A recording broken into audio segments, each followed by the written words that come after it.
Hey everyone, and welcome to episode 47 of the Hunger for the Hustle podcast, the podcast where we dive deep into people's stories and roller coaster journeys often of entrepreneurship and business, and pull back that what is seen as a glamorous curtain of entrepreneurship and figure out and unpack people's stories inside their journeys. Today, I have Nichole Howson on, who is a social media specialist. Welcome, Nichole. How are you? I'm good. Thanks so much for having me. It's my absolute pleasure. Now, I did say Nichole is a social media specialist, and social media just plays a really important, pivotal role. In fact, I was going to say in business, but in actually many of our lives these days, and it's important to kind of keep a hold on that, I feel. But what we're going to be talking about today is social media with regard to business, and it really does play a hugely pivotal role on the growth, selling and scaling of businesses in today's modern world. Nichole has been in that space for over 6 years, and she has a fantastic story to tell about how she built a side hustle while still at college, and then that led to burning out, and then that led to having to have to start again and build the business back up in a much more scalable manner. I'm really looking forward to hearing your story, Nichole. I'm looking forward to sharing it. Great. And I will just let you guys know, as the audience, please bear with us today. The connections aren't that fantastic, but we're going to do what we can with what we have and still deliver to you the best episode we possibly can. So if there's a little bit of a pause in our communications between each other, please just bear with us and stick with us, because the value is going to be awesome for you. So, Nichole, tell us. I mean, let's go into it. Tell us your story. Tell us about that time you were studying and building this business on the side. Yeah, so I did a social media college, and I absolutely loved it. And I was changing colleges. I had moved home, and I was trying to figure out what I could do with my time before my school semester started. And so I loved that social media marketing class, and I knew it was something I could do from home. So I was like, let's try it, see what happens. So I put an ad out on Kijiji, which is like the Canadian version of Craigslist in the US. And I put an ad out and landed my first client 3 weeks later. And so I worked with them, and then ended up starting college in January and worked all the way through college. And by the time I graduated, I had enough client base that it didn't make sense to shut it all down and go work at an agency somewhere when I could just continue doing what I was doing. And isn't that fantastic that you use the power of the internet whilst you were studying how to kind of figure out? And in fact, no, I didn't actually get that. What were you studying? That's important. Marketing, actually. So I went to school for business marketing, and I learned so much about marketing and very little about social media. So a lot of what I learned for my business, I learned on my own online or through different programs like Social Media United and that thing. That's really interesting, isn't it? And I think that's worth talking about, the fact that you went to do a degree in marketing and you attained that degree, right? You passed the degree. Great, well done, fantastic, well done you. But in that you didn't learn much about social media, which seems to me a bit of a travesty that it's so important right now. Was there much of an online part of the degree? Like was much of it about the online space? It was about your typical old schooling. The only course I can really remember is supply chain management, and I have no idea why that's the one that stuck, but that's the one I can tell you I took and I sat through. The textbook was $300, so Why you remember it. Probably. Yeah, so that's interesting, isn't it? That you learn what you learn on the side from the internet, and then before you'd even left college, a lot, you see this plays out a lot these days. People do degrees for a multitude of reasons, but then they come to the end of that degree and they've attained it, fantastic, but then there's not a job for them in the real world that matches up with that degree. And I think it's awesome that you just created your own, you created your own job and your own reality, your own kind of hustle on the side there. and then Yeah. you had, you were ready to rock straight out of school, and you thought, well, quite frankly, why would I just go and get a job doing something that perhaps I don't like when I know what I like and I'm pretty good at it? And that's a good question as well. I mean, how long did it take you, let's be honest here, to kind of get good at it, till you were like, I'm good at it, I can really do this? It took me a few years to get to the point where I was like, all right, you know what, I'm an expert in this area and I can stand on that ground and be okay with it. I knew more than my clients did, and that was the most important thing. So when I first started out, but it took me a few years to kind of get my footing and figure everything out. And I mean, social media changes every day, so it's continual learning, and so I just have to keep educating myself every day. Something changes. Yes, it does. It does evolve and change every day. I know that from having my own brands, and sometimes that can be a little bit frustrating, can't it? Just when you think you've got your head around it all, and then Facebook decides, oh, we're going to change just about everything for you, just to shake it up a little bit. And I think sometimes when they bring new stuff out, they just kind of just kind of put it out, and they let people test it, and then from that they adjust it with regard to feedback from what they get. I think sometimes they make improvements that actually aren't improvements at all. What do you think about that? No, it's definitely. I know every time something changes, it's one step forward, 2 steps back sometimes. So you see, it's give and take. Yeah, it is. It is a give and take thing, but it's funny the way they play it out on the actual platform rather than, I'm sure they do have people that test it at scale, but I mean, there's nothing like the actual letting it actually play out and let people using it and how people react to it. I suppose that's kind of how it has to be tested in a way, thinking about it. So let's talk about, you went from there, you started building this client basis up, and then but it got too much for you, didn't it? And you actually burnt out. Would you like to tell us about that part of the story? Yeah, so I was working the longest hours. I had gotten myself an office, which wasn't necessary, but I had one. I had a few people working with me here and there, but it wasn't a good structure at all. I think it was 14 clients I had at the same time, and it was a mess. Everything was a mess. I had no systems in place. I had no structure. I was 3 in the morning, getting up again first thing in the morning to continue working. I was exhausted, and ended up making myself really sick in the process. So I ended up burning out, and then as I burnt out, I stopped going after new clients and lost several course of a month or two, and so then I had to rebuild my business, which didn't happen right away, because I wanted to make sure that if I was going to do it again, I was going to do it in a smart way where I could actually sleep at night and not have to worry about the world crumbling around me. Yeah, and there's a lot to be said for that, isn't there? Particularly something that you said there that I picked out was having systems in place.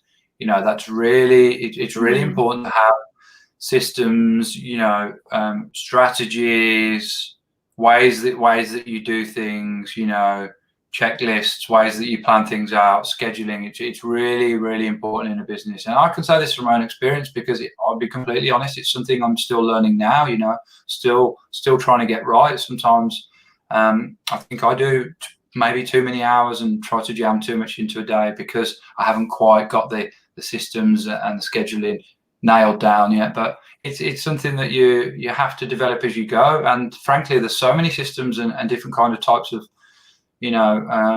objects out there that you have to find which one works right for you, works right for your business, and works right for the culture of your business within that.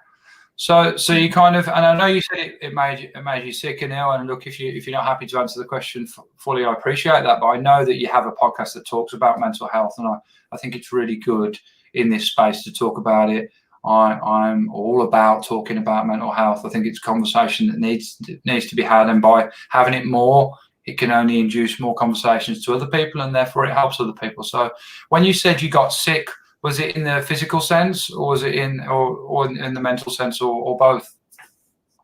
So both, for sure. There was a lot of physical aspects of it.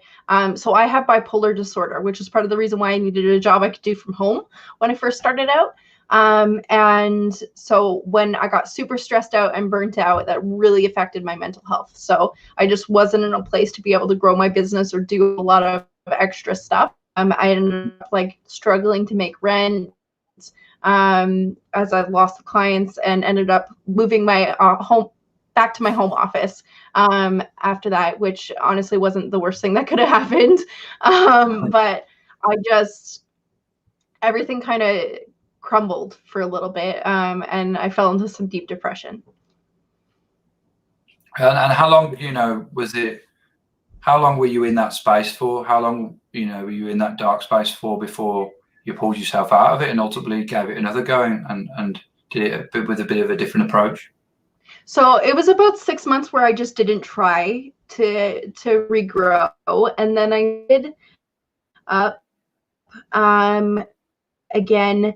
And honestly, if I'm being 100% honest, it wasn't until about 4 months ago now that I really found my niche and I figured it out. And I could I always struggled to be like, I run a successful social media marketing company. I always struggled with saying that. And now I can genuinely say I run a successful social media marketing virtual assistance company. And there's no hesitation there. So I figured it out. And it just took me about 6 years to do it. Well done. Well done for pushing through. Well done for not, staying in that dark place, and ultimately well done for not giving up and quitting. Because to me, and in my opinion, that's really the only time when you actually fail is when you quit, because you've ultimately said, I'm not going back there. I'm not going to give it another go. And you've really just shut down that chapter of your life. Sometimes that needs to be done. Obviously, you didn't feel it needed to be done, and you gave it another go with a different approach. And hey, look at you now. Now you can proudly say, I have a successful business, which is, that's what business is all about, isn't it? Making it a success. And it's a roller coaster on the ride to get there. It's not going to be easy. And I think, to this point, it's important to say this, and I know you'll agree with me, Nichole, to the audience that are watching right now, live or later, that business is not easy. It is a roller coaster. There will be ups and downs. Sometimes there'll be more downs than ups, and it might take you a while to get to that place of a nice altitude, but you will get there. You will get there with hard work and determination and drive. Was there a specific moment for you, Nichole, where it turned around, where you thought, like, I'm gonna pull myself out of this. This needs to change. Was there someone or a specific person or thing that helped you do that? Yeah. So about 4 months ago, I sat down and I was like, you know what? I can't do this anymore. I need out. I need a 9 to 5. I need something stable. I need something that it's a stable income. So I'm just going to get a 9 to 5 in the middle of a pandemic. That's my solution, which is not a solution. So I had a lovely lady jump on a call with me, and she's like, Nichole, let's take a step back. Let's actually look at this. And she said, who do you like working with? Who are your favorite people to be around? And I said, oh, that's easy. Other social media managers. But that doesn't help me because they're my competition. And she's like, okay, but what if you could work with social media managers? What if you did virtual assistants? And I was like, oh, you know what? It's actually not a bad idea. So I would for 1 month to see if I liked it. And if a month went by and I didn't make a go of it and just didn't like it, then I could look at getting a 9 to 5. And it's been 4 months and I love it. It's the best thing that I've ever done for myself. Brilliant. And maybe I think in the context of that, you should perhaps explain what virtual assistants are to some people that are watching and have maybe never even heard of the term. Yeah. So we work with, in terms of what I do, I work with other social media managers and handle anything that they can do, but they don't want to do. So any like content creation or scheduling. Essentially, I'm a social media manager for social media managers. So I just help them with their client work. But we can work with other businesses and stuff too, and help with like administration, or online, anything online. There's a wide range of things that we can do for people, but the majority of the people that I work with are other social media managers. Yeah, makes sense. And now I understand what your niche is, right? You found your niche there and being the manager to other managers. And there's a lot to be said for that. Finding your niche, finding that particular area that you're going to specialize in. Because then, of course, and it's really important, I think, for any business to know this, you know your audience, right? You can't sell everything to everyone. You can try, but it's going to cost you an awful lot of money, going to cost you an awful lot of headache. You need to know who your audience is. Then you can target, you can create ads and everything that you do in your business, your blogs, your social media posts, even down to the intricacies of things like your pricing and the way you describe products to that audience. It's very important. And of course, you can do that in any sense or any scale. You are the social media manager to managers, and the way in which you would speak to them is completely different, in fact, in the way and the terminologies that you would use in the way you speak to if you were just speaking to clients and doing their social media for them. So, I mean, do you think there's like a lot of value in that, in finding a niche and sticking to it? Yeah. I mean, I wouldn't say to niche down right away at the very beginning. I know if I had niched down when I first started out and said, I want to work with social media managers, there's no way I would be successful like I am now. But I worked for 6 years doing social media. I'm an expert in social media. And so to be able to walk up to a social media manager and be like, hey, do you need some help? And they're like, yeah, yeah, actually I do. You know what I do. You understand it. I know that I can give you something and it's going to get done to the right standard. That's a big thing. It makes it really easy for them to be able to hand that off, right? So find your niche, but maybe don't do it until you're ready to actually niche down. Yeah, I think that's a great point. Do the legwork first, get the experience, and then perhaps as you go on and you get some confidence in what you're doing, and of course you get a broad experience and spectrum of the thing that you're doing. It's like me, actually. I can take it from my own stuff. I did plumbing for 15 years, and then I decided that I just wanted to go into heating, just that division, and just focus on that, right? So I took the perhaps 10, 12, 13 years of getting experience, but then after that time chose what to dial down into. And that played out for quite a long time. You perhaps don't need that much experience, but it's the same as finding your passion, right? Mm-hmm. You have to try lots of different things before you find out what it is. You've got to try like hockey, tennis, fishing, baking cakes, gardening, before one of them goes social media to that point. For one of them goes, oh, do you know what? That's me. I love it. Fantastic. How would you ever know if you didn't try the things? That's what, they say, like, variety is the spice of life. And I believe it truly, truly is. And that's why, particularly when you're young. I don't know, how old are you, Nichole? 27. 27. So you're still super young. So like that's those years, like particularly, like 20s, your 20s, that's the time to just try new things at scale and figure out what sticks. Mm-hmm. And not have to think that you have to have it all planned out. You have to like have everything figured out. I'm 32. I certainly still don't have it all planned out, and I don't feel like I should have to. I did when I was younger though, and that caused me some kind of pressure there. And I think it actually came from other people, not really from myself so much. But yeah, thinking that you have to have it all figured out and have to have a plan, and then not having one and not understanding that can cause you, I think, a lot of anxiety and frustration and worry. And I don't think it's something that needs to be that way. What do you think? Yeah. No, I totally agree. So let's talk about strategy and social media strategy, because of course most people watching this, they're probably watching this through the same platforms that you would post on. So they know how to make a post, right? You take the picture, you make a video, you put some relevant text that goes along with it. You might do that in the format of a story. You might do that in the format of a post. You might do that in the format of a live like we're doing right now. But, that's the easy part to do. But there really needs to be, like anything in business, a bit of a strategy behind that. And again, I'm speaking from personal experience here, because I just used to post at random different times of the day. And after a while, I didn't quite understand why it wasn't working out, because it didn't really have a strategy. A lot of the strategy will, I'm sure you'll be able to tell us more than I know, but sometimes you figure it out as you go. But I don't think that's probably the best way to do it. It's better to look at it, from a whole biggest perspective. But yeah, tell us a bit more about social media strategies? Yeah, so it really depends on your audience and your niche, I guess, the people you're trying to reach and what you have to offer. But what I like to do is I like to sit down when I start off with a client and I look at what people in their industry are doing, what's working for them and what isn't working. Because at the very beginning, if they have an audience, they've been posting for a while, and that sort of thing, then it's easy to look in the analytics and say, okay, at 8 o'clock, we're going to post because that's the best time to post. And we know this worked and this didn't. But a lot of times when people are first starting out, they don't have that. So going through and looking at what other people are doing, what's working for them and what isn't, and then we can make a strategy based off of that. And then a lot of testing, just going back and forth and saying like, did this work and stick? Okay, let's try this. Constantly testing stuff for my own personal stuff just to see. Like TikTok's really big right now. I'm testing things just to see if it works, so that way I can say to a client, hey, do this and act this way. And so it's a lot of testing and changing, and everybody's a little bit different.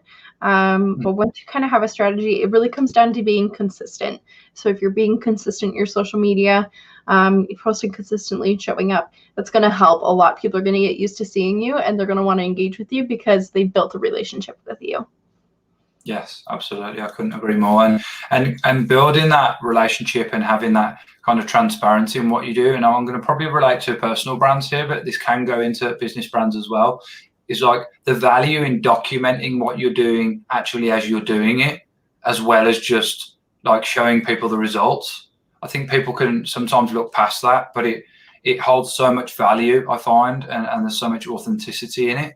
And that can actually become part of the strategy as well. You know, you can just say, okay, this is my business and what I do. But from a personal perspective, I'm also going to document me running this business, me putting this together, and how I do this day to day. And of course, in that, you can always tag your business in it. And the two, you know, there comes somewhat of synergy between the two. And I think that that's important, like to tell the audience that are watching that, you know, document stuff as you go and put that out. You know, what is the main, what are we trying to achieve here? It's attention, really. That's the new currency. It is attention. And how do you get that attention?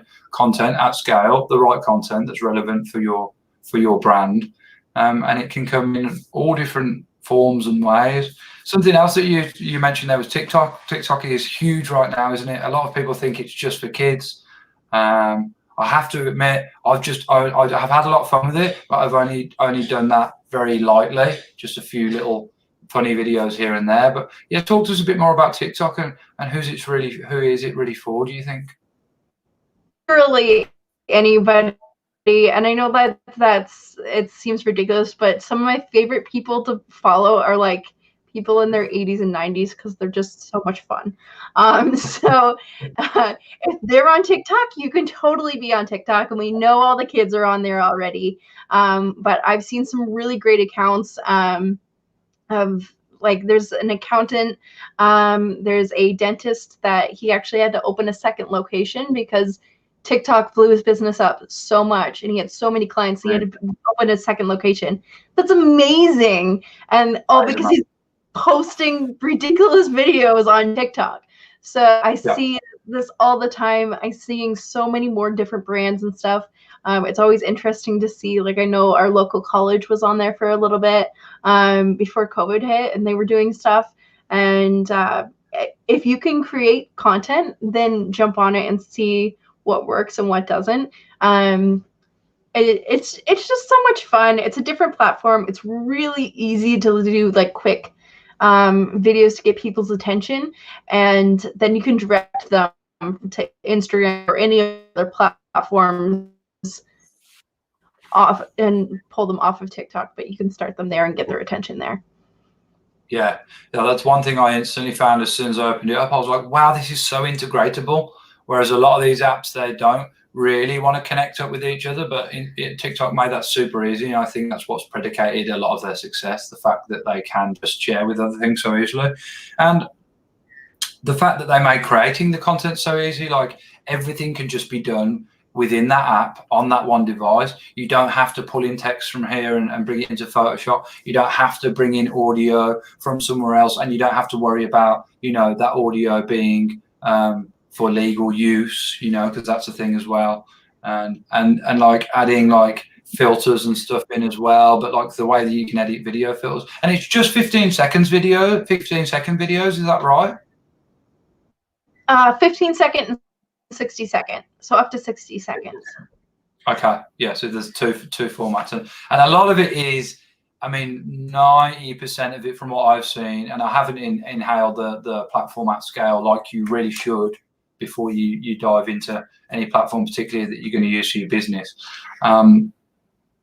Like most of it is ridiculous, funny, comical stuff, isn't it?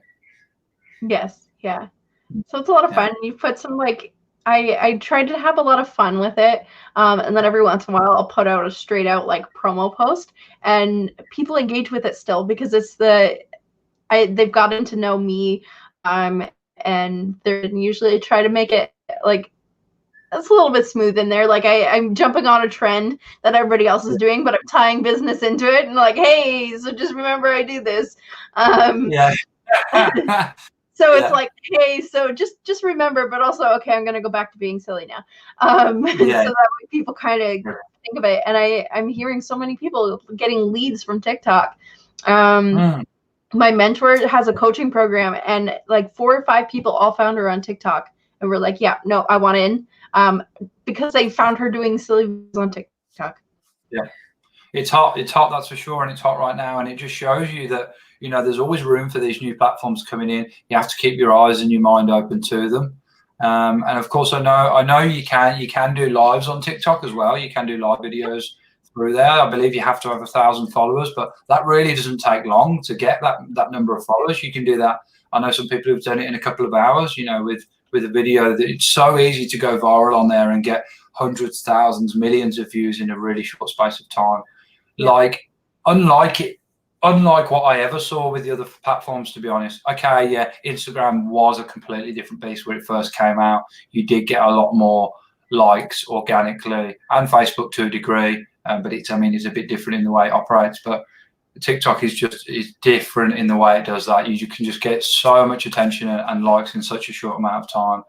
I don't think it will be like that forever. Who knows how much longer it will be like that. But and I'm really I'm almost saying, it's almost like I'm talking to the mirror here. I'm giving this advice to myself because I know I need to jump on it with my brands, and I know the time is right now, because who knows how long it'll be before they start bringing in, paid ads and stuff like that. And inherently, when they do that, it will change the platform, and you won't get as much organic reach. Mm-hmm. In fact, sorry, they do already do paid ads, but just for business. Yes, yeah. Mm-hmm. Now, and you touched on it there, the word analytics, and mm-hmm. If you just want to explain what they are first, and then we can talk about them. Yeah, so it's the data behind your accounts. So when you're looking at, a lot of business owners will be like, what's the ROI of this? What is my return on investment? And when you're running ads, it's super easy to be like, you spent this much and this is how much you got. But when you're doing social media organically, there's no like, hey, so this many sales came out of this, because a lot of times it's mixed in with word of mouth, or I found you online, or it's really hard to track.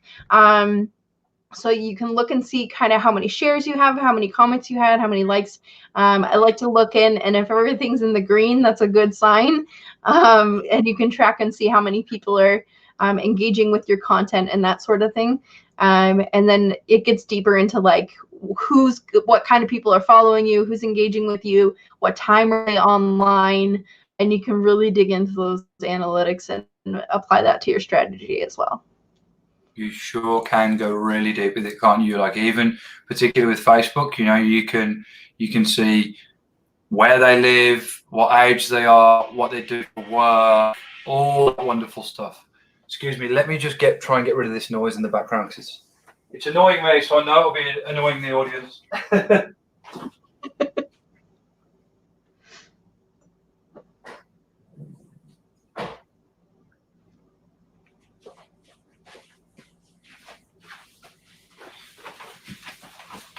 All right, I'm back.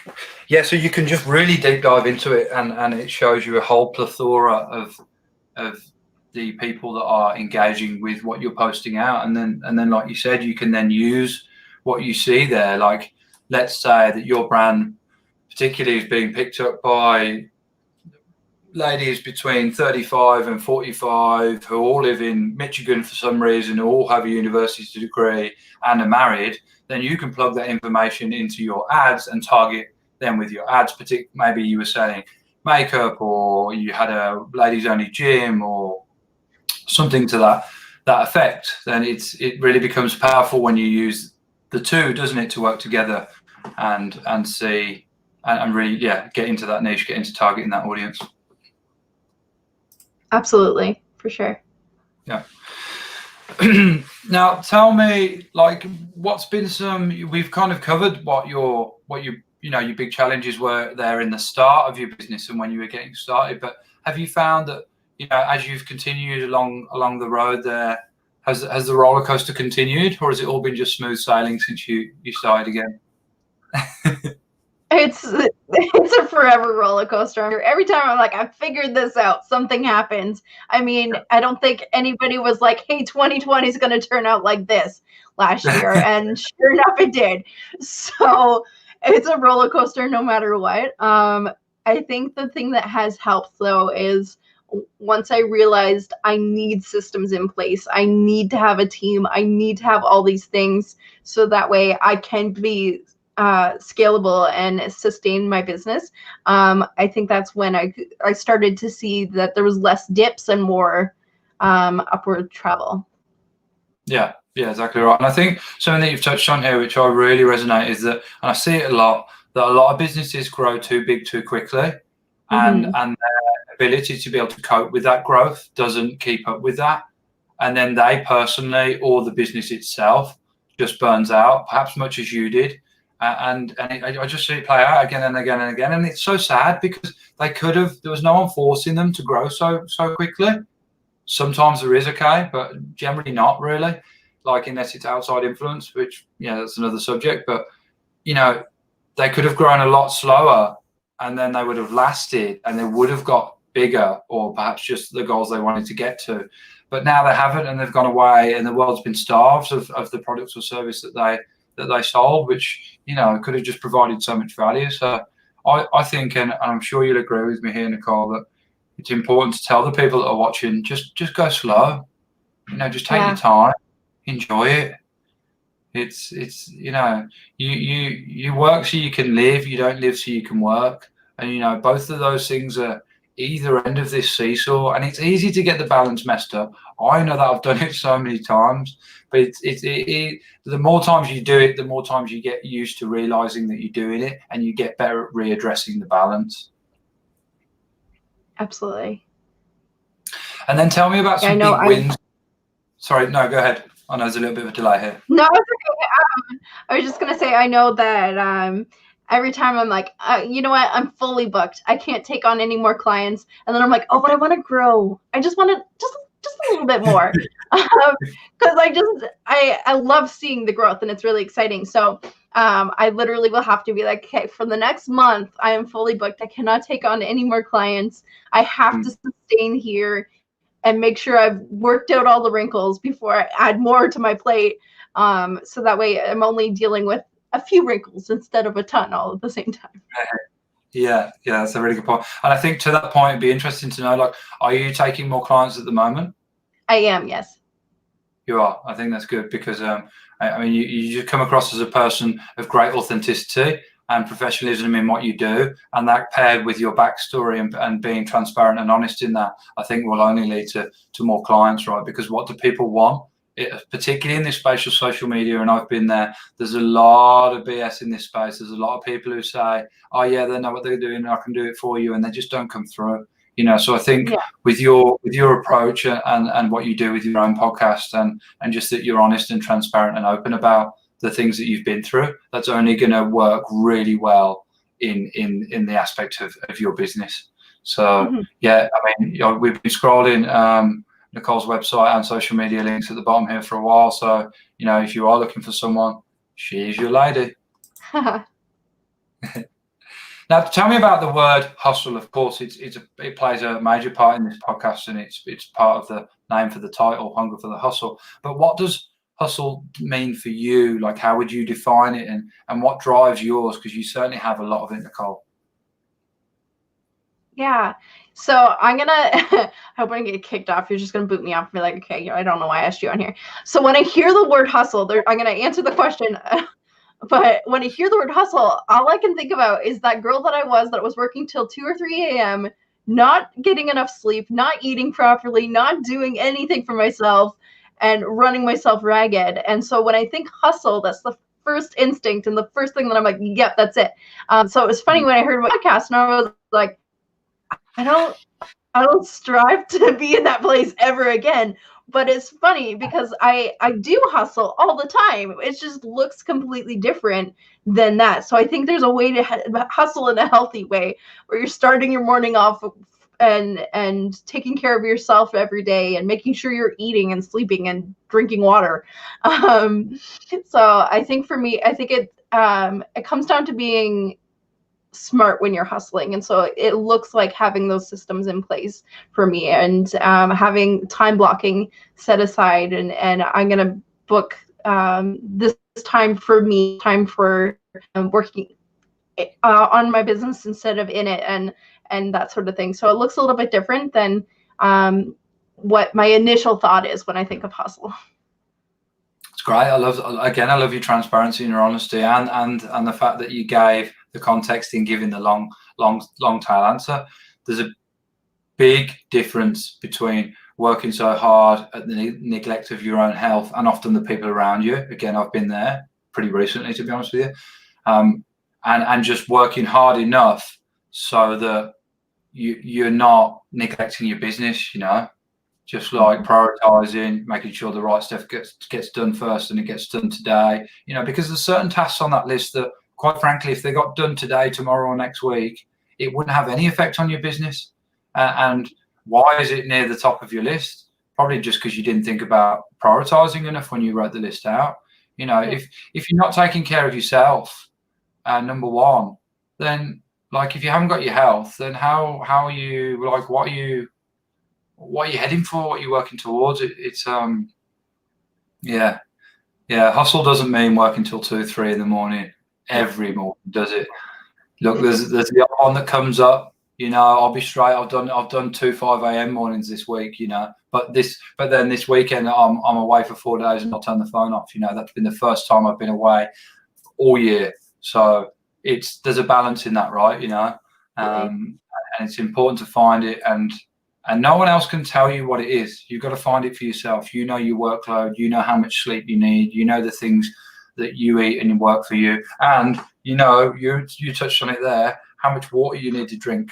I always say water. My mom hates it. She goes, "You always drop your teas on the podcast." I'm like, sorry, water with the tea. On that note, I'm going to take a sip.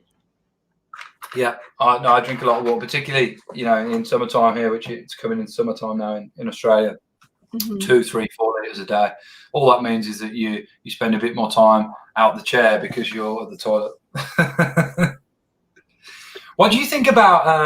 It's just come to me now. What do you think about like breaks? How important do you think breaks are in the workday? Oh, so important. I know. Like, I just did a time study recently, and I was like, I work all day, and then I was like, but I'm not really burnt out. Like, and I thought it was interesting. And then I did the time study, and I was like, oh my gosh, I take a break like once every hour and a half to an hour. And sometimes it's literally just me running to the other side of the house to grab coffee and then coming back. Sometimes it's like, I'm going for a walk for 20 minutes and I'm just going to get out. So really, but definitely taking breaks. Nobody is ever designed to sit down and focus and work for 8 hours a day without breaks. It's just not attainable. And you'll find, like, if you're like, I don't have time to take breaks, you're scrolling on social media, or you're doing something. Technically you are taking a break, you're just not taking a productive break. So breaks are definitely important. Yeah, they are really important. And like you say, it can just be short, right? It could just be like 10 minutes away from anything that's a screen. Because I think I was talking to this about a friend the other day, like your eyes, our eyes weren't meant to be looking at these screens all the time, they were meant to be looking at trees and plants and birds and forests and stuff like that. And it's quite natural for our eyes to be focusing on this thing all the time, which is quite nice. I'm really segueing, really digressing here. But when I'm talking to you now, I'm talking to the camera, which is right here, which is just above the screen, which is nice because I spend many, many hours doing these podcasts. But when I'm talking, I'm not actually having to look at the screen, which is here, which reduces the burn on my eyes so much. But the point I'm trying to get to here is that just have 10, 15 minutes away from the screen. Don't go be like, oh, I'm gonna have my lunch break and I'm gonna watch a TV for half an hour. That's you just, it's more of the same, isn't it? You might feel relaxed in what you're doing, but your eyes are still. I did it a few weeks back, and I got to the point like my head was hurting because my eyes had been looking at the screen for so long and straining.